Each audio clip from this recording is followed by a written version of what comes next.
Hai guys, kembali lagi bersama aku Lisa di The Indie Channel. Nah, di video kali ini aku masih mau bahas pengalaman aku teman-teman.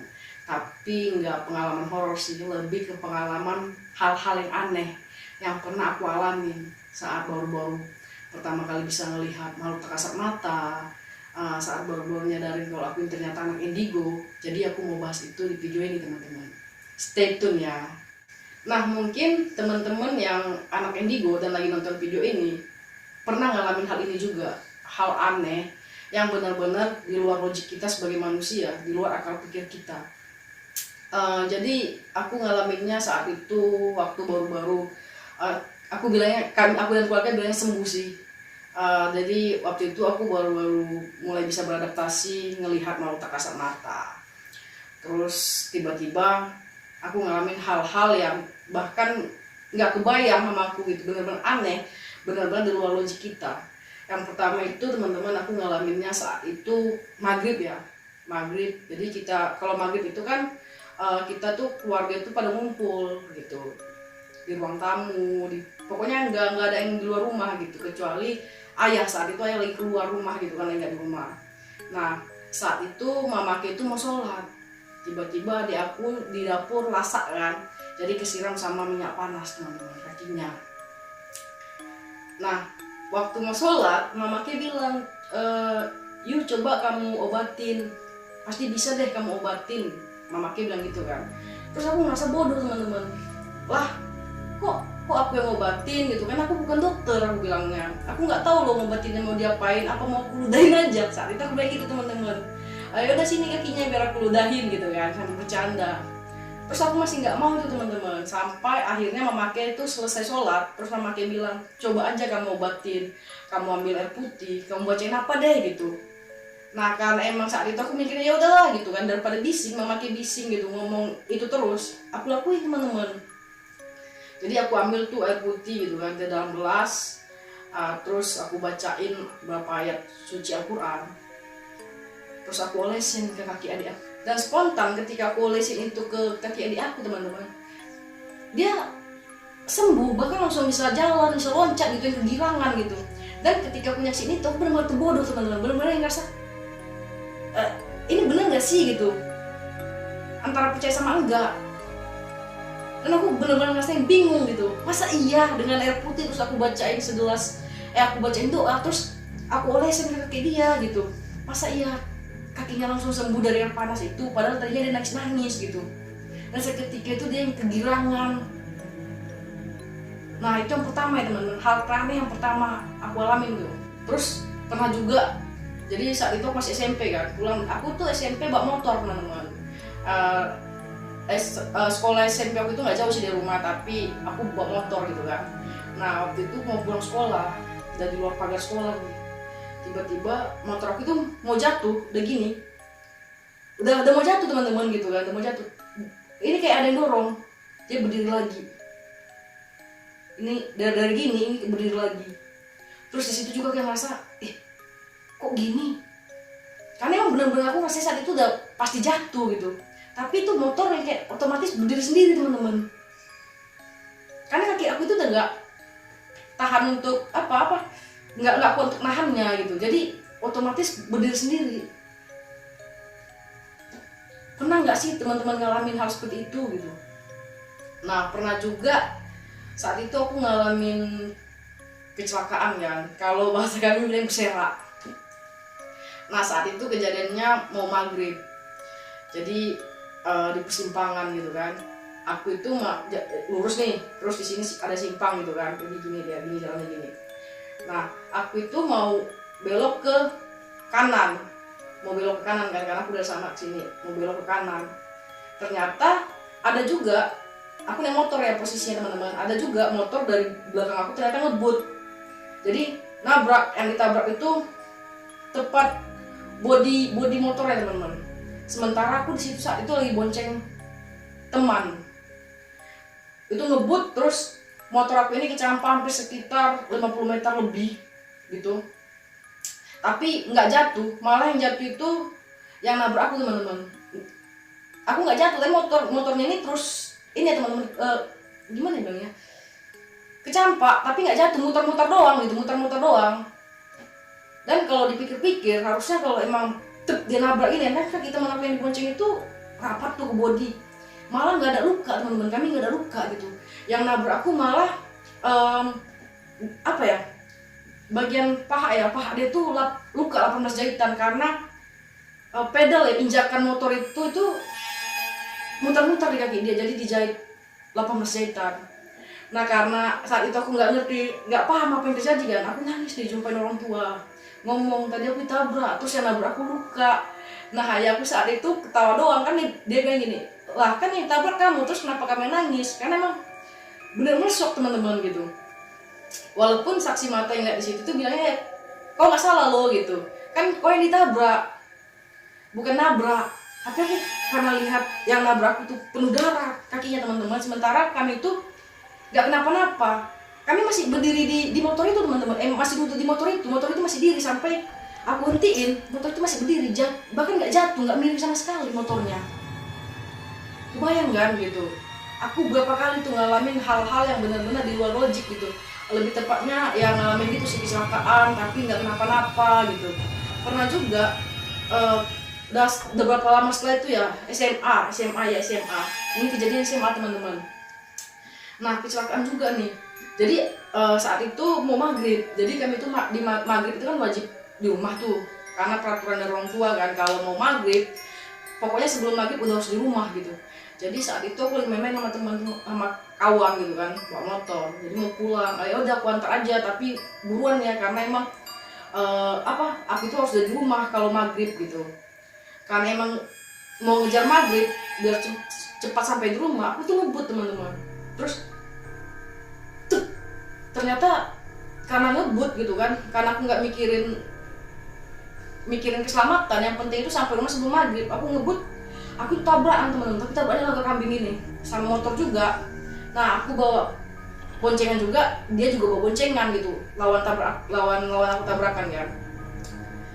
Sampai di situ aku itu lupa teman-teman kejadiannya apa gitu kan, tapi yang diceritain sama keluarga sama teman-teman aku yang nyaksikan, katakan saat itu aku yang kayak udah kalau ayam disembelih dan gepar-gepar gimana sih, udah apa sih istilahnya, pokoknya udah yang kayak jerit-jerit, bilang sakit apa segala macam gitu kan. Nah teman aku itu lecet, ada lukanya juga gitu kan. Terus karena emang aku jerit-jerit apa segala macam, aku dibawa ke rumah sakit. Tapi sampai di rumah sakit ternyata aku tuh gak ada luka teman-teman. Sementara lawan aku yang tabrakan itu dirawat gitu di rumah sakit. Aku sama teman aku cuma gores-gores, sementara aku itu nggak ada luka. Ada sih luka di daerah bibir gitu kan, tapi luka gitu doang gitu, di bagian dalam bibir gitu. Yang parahnya nggak ada gitu. Terus orang tuanya sempat yang kayak heran gitu kan, ini anak, karena sih itu bilang itu benar-benar gimana ya, motor aku sendiri aja sampai rusak gitu teman-teman. Sampai teman aku itu juga dirawat, tapi ternyata nggak kenapa-napa. Jadi aku, orang tua, keluarga tuh sama teman-teman yang ngasih itu benar-benar heran gitu. Ini anak kok bisa nggak kenapa-napa gitu. Pernah juga kejadiannya waktu itu lulusan SMA. Ya lulusan SMA, jadi kita mau lulusan SMA coret-coret gitu kan, biasa namanya SMA baru lulus biasa kan coret-coret, pasti teman-teman pernah ngalamin juga. Nah kita itu mau Pantai Cermin, tapi sebelum sampai di Pantai Cermin di Tanjung Morawa ada kita itu ngalamin tabrakan beruntun karena ngindarin bus besar gitu kan. Jadi motor teman-teman aku yang depan itu aku juga kita tabrak beruntun, dan di situ lumayan keras gitu kan teman-teman. Tapi ya teman-teman balik lagi, aku itu gak kenapa-napa teman-teman. Malah teman aku itu lumayan kan luka di bagian sini lumayan gitu, tapi gak kenapa-napa gitu. Nah pernah juga kejadiannya itu pas zaman kuliah. Jadi zaman kuliah itu kan aku juga mau bawa motor kan ke kampus gitu kan. Saat itu mau ngejar ujian, jadi ada ujian. Nah kebetulan aku itu udah telat datangnya gitu, mau buru-buru dong biar nggak telat, karena kan ya teman-teman sendiri pasti tahu dong kalau ujian kita tuh nyarinya tempat duduk yang strategis, bangku yang strategis gitu kan, yang nyaman untuk kita saat ujian. Nah aku ngejar itu teman-teman, tapi ternyata di tengah jalan, kalau teman-teman berasal dari Medan pasti tahu yang namanya Simpang Pos. Jadi kejadiannya di dekat simpang pos sebelum Carrefour Padang Bulan. Sekitar kurang lebih sekitar 100 meter sebelum Carrefour Padang Bulan. Nah saat itu aku tapi aku nggak ngebut, nggak sedang lah gitu, nggak ngebut tapi nggak lambat juga gitu, sedang. Jadi saat itu aku lagi dari lampu merah simpang pos kan mau ke Padang Bulan, nggak jauh dari situ tiba-tiba diserempet sama angkot. Jadi motor aku ini entah apa gitu yang lengket keseret sama angkot sampai sekitar hampir 100 meter lah, tapi nggak nyampe 100 meter deh keseret gitu kan. Yang lihat itu udah pada jerit teman-teman, bahkan ada yang bilang Allah gitu kan, karena emang itu terseret gitu. Aku itu di bawah motor, bahkan tas aku itu kecampak gitu jauh dari tempat aku terhenti gitu. Pas orang udah pada lari kan, dicek nih, nggak kenapa-napa gitu, nggak kenapa-napa mas, maksudnya ya aku ngerasa malah sehat-sehat aja, aku bisa berdiri gitu kan, walaupun emang motor aku sedikit rusak ya gitu kan, bagian depannya gitu, tapi masih bisa dijalanin gitu. Aku paksain tuh ke kampus. Sampai di kampus setelah selesai ujian baru nyadar ternyata ada goresan dikit di kaki, dekat jempol kaki. Padahal kalau dikira-kira nih, kalau dengan logis kita kan, saat keseret itu mungkin aku bisa ngalamin hal yang lebih dari sekedar tergores tadi teman-teman. Nah pernah juga nih kejadiannya teman-teman. Saat itu aku lagi manjat pohon mangga gede, lumayan tinggi. Jadi saat itu aku mau ngambil ranting yang banyak buahnya. Kebetulan rantingnya itu yang aku panjat dekat pucuk tinggi gitu kan, dan banyak buahnya. Jadi aku panjat itu. Pas aku panjat mau ngambil nih ujung teman-teman, mau aku ambil gitu kan, ternyata tiba-tiba ranting yang aku panjat itu jatuh teman-teman. Terus aku malah nggak ngerasa kalau aku itu jatuh, aku malah ngerasanya aku itu kok tiba-tiba di bawah. Padahal kalau sesuai dengan logik kita, akal kita nih, harusnya setidaknya tuh aku ada tergores saat jatuh, karena kan ranting-ranting yang lain itu, tangkai-tangkai yang lain tuh banyak lebat gitu kan, harusnya ya tangan aku ada tergores, kaki aku minimal gitu, tapi nggak ada teman-teman. Dan aku malah merasa itu kok tiba-tiba aku di bawah gitu. Dan aku sering ngalamin hal-hal aneh ini itu berulang kali teman-teman. Tapi yang balik lagi gitu, insya Allah aku nggak kenapa-napa, dan mudah-mudahan gitu kan, jangan sampai kenapa-napa. Nah terus ada pengalaman juga yang buat aku itu bener, yang mungkin buat teman-teman itu antara percaya sama enggak gitu kan. Jadi kan mungkin banyak teman-teman yang tahu kalau anak yang indigo itu bisa lihat sesuatu, baik itu di masa depan atau masa lampau gitu kan. Jadi kejadiannya saat itu handphone salah satu keluarga aku itu hilang gitu. Nah terus ini memakai lagi nih, jadi kalau soal ada orang sakit, ada yang hilang segala macam gitu kan, itu mamakin selalu ngomong, udah kamu bantuin dong, kamu lihatin gitu kan. Kalau dari aku sendiri kan memang saat itu aku selalu masa bingung teman-teman gitu kan, aku selalu nolak, tapi emang karena mandangnya saat itu yang minta adalah mamake, jadi susah untuk nolaknya gitu. Aku lihatin tuh, nggak lihatin sih gitu, itu pas mamake bilang gitu dan aku bilang iya, otomatis aja gitu, otomatis yang kayak aku tahu siapa pelakunya gitu. Terus aku sebutin dong yang ngambil ini gitu, coba deh tanyain ke dia gitu, pasti dia tahu deh, pasti dia ngaku gitu. Dan ternyata benar teman-teman, yang ngambil ya anak yang aku sebutin tadi. Nah pernah juga jadi kita lagi ada acara bang sepupu aku nikahan gitu kan. Nah kita semua keluarga besar ramai itu ngumpul gitu ya, dari yang saudara dekat, lumayan dekat, pokoknya semua ngumpul kan. Tiba-tiba pas lagi ngumpul-ngumpul gitu, kalau kakakku hilang, kakak sepupu gitu kan, kalau hilang. Terus dia ngomong, dek coba liatin dong siapa yang ngambil gitu. Nah baru dia bilang itu kayak spontan aja teman-teman. Aku ngerasa yang kayak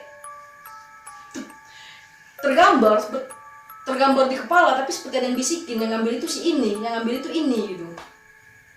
Nah saat itu juga gitu kan, aku bilang sama Make, mak yang ngambil ini gimana, aku bilangnya gitu. Ya udah kamu bilang aja ngobrol di mana gitu. Kalau Make bilang gitu kan, terus aku ajak ngobrol gitu kan pelakunya. Aku bilang, aku udah tahu kalau yang ngambil kalung kakak aku tuh kamu gitu, balikin dong. Sebelum nanti mereka nanya ke aku, terus aku sebutin ke mereka kan gak enak, jadinya kamu malu gitu. Dan ternyata bener teman-teman, dia bawa aku ke kamar mandi. Ternyata di kamar mandi itu kan ada kaca tuh. dia sembunyikan kalung itu di belakang kaca gitu. Diambil itu terus dia bilang, ini maaf ya tapi jangan bilang ya yang ambil itu aku, padahal aku udah bilang kalau dia pelakunya gitu. Jadi kalau dipikir-pikir hal-hal seperti itu benar-benar di luar logik kita kan, benar-benar di luar akal pikir kita. Nah pertama kali aku ngalamin hal-hal seperti ini teman-teman, aku itu masih kadang ngerasa aku ini kenapa ya, ada apa ya. Kalau soal penglihatan teman-teman, misal kayak tadi kan ngelihat handphone kalungnya hilang gitu kan, itu biasanya aku itu dapat gambaran atau dapat bisikan. Nah kadang nggak jarang seperti aku itu kayak komunikasi gitu kan, aku pejamin mata ya itu tiba-tiba tergambar gitu. Kadang tergambar dengan jelas, tapi terkadang itu gambarannya seperti puzzle, seperti aku nyusun gitu kan, nyusun gambar apa yang aku lihat ini gitu. Jadi terkadang nggak semudah apa yang teman-teman bayangin gitu. Banyak sih sebenarnya hal-hal aneh yang aku udah alamin gitu, tapi kalau aku sebutin satu-satu sini itu terlalu panjang gitu. Nah sebenarnya kalau untuk melihat terus ngobatin itu aku udah lama sih bukan nggak mau ngelakuin lagi ya, nggak mau membantu lagi, tapi ada satu alasan yang membuat aku itu untuk tidak melakukannya gitu. Jadi ketika masuk kuliah aku udah nggak mau tuh yang kalau misalnya orang tolonglah liatin ini atau tolong dong bantu ini gitu. Jadi aku nolaknya tuh pelan karena aku punya alasan tersendiri kenapa nggak mau melakukan itu gitu. Itulah pengalaman aku mengenai hal-hal aneh yang aku alamin teman-teman saat aku tuh baru-baru bisa melihat makhluk tak mata, sampai akhirnya aku bisa beradaptasi dan aku tetap ngalamin hal-hal aneh itu sampai sekarang sih sebenarnya. Menurut aku teman-teman, dari pengalaman aku nih, dari apa yang aku alamin, apa yang terjadi sama aku, anak indigo itu tidak hanya bisa melihat hantu, tidak hanya bisa melihat makhluk tak kasat mata, tapi mengalami hal-hal aneh, hal-hal yang benar-benar di luar logik kita sebagai manusia, hal-hal yang tidak terduga seperti yang aku ceritain tadi gitu teman-teman. Teman-teman, sekian video dari aku. Semoga video aku menghibur teman-teman, dan kalau yang nonton ada anak indigo, silakan komen, berbagi pengalaman, berbagi cerita dengan aku. Jangan lupa di like, di subscribe, dan di share ya teman-teman. Bye bye.